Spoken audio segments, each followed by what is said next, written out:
धार्मिक आधार पर हमारे पिछड़े और ओबीसी और अनुसूचित जाति के लोगों का आरक्षण धर्म के आधार पर एक विशेष धर्म को देने का काम कर रहे हैं। इसकी शुरुआत उन्होंने कर्नाटक और आंध्र प्रदेश में पहले ही कर दिया है, और अगर दिल्ली का सिंहासन उनको मिला तो पूरे देश के अंदर हमारे ओबीसी और एससी भाइयों का आरक्षण एक धर्म विशेष के लोगों को देने का काम किया जाएगा। ये सारी बातें हैं जो छोटी छोटी बातें हैं, लेकिन प्रभावशाली बातें हैं। केंद्र और प्रदेश सरकार की योजनाओं की बात है, ये सब आप लोग जानते हैं। आप भले सामने बैठे हैं, बूथ के कार्यकर्ता है, सेक्टर और मंडल के हैं, यहाँ बैठे किसी भी नेता से आपको कोई कम जानकारी नहीं है कि हमारी सरकारें क्या काम कर रही है, कौन सी योजनाओं को ले आई है। हीन हो गई है, इसका संदेश गांव-गांव में बच्चे के दिमाग में है। इन्हीं 2-3 बातों के आधार पर हम मजबूती के साथ अपनी बात को रख सकते हैं। और एक अंतिम बात, चुनाव के दिन अभी 2 चरण के चुनाव हुए हैं।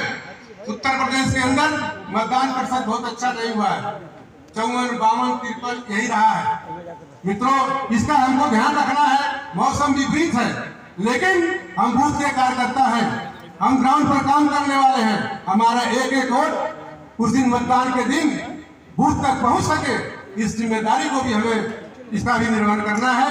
इसी के साथ मैं अपनी बात समाप्त करता हूं। धन्यवाद। बैठे हैं हमारे बीच में उत्तर प्रदेश सरकार के कैबिनेट मिनिस्टर हमारे ओम प्रकाश राजभर जी, ये जोगी जी के साथ खड़े हैं, और तीनों की सुरक्षा के लिए सनातन, हमारा आरक्षण और संविधान, इन तीनों की सुरक्षा करने के लिए आगे कदम से कदम, कंधे से कंधे मिला करके सदन में जाने के लिए डॉक्टर अरविंद कुमार जी, जो अरविंद राजभर जी हैं, ये मोदी जी के साथ उस सदन में जाएंगे।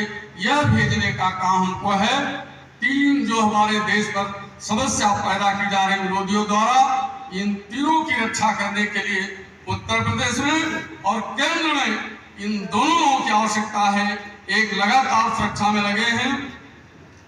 किसी जी की हिम्मत नहीं है जो सनातन पर आंख उठा सकता है, किसी जी की हिम्मत नहीं है जो हमारे आरक्षण पर टस से बस कर सकता है, किसी की हिम्मत नहीं है जो हमारे संविधान में परिवर्तन कर सकता है।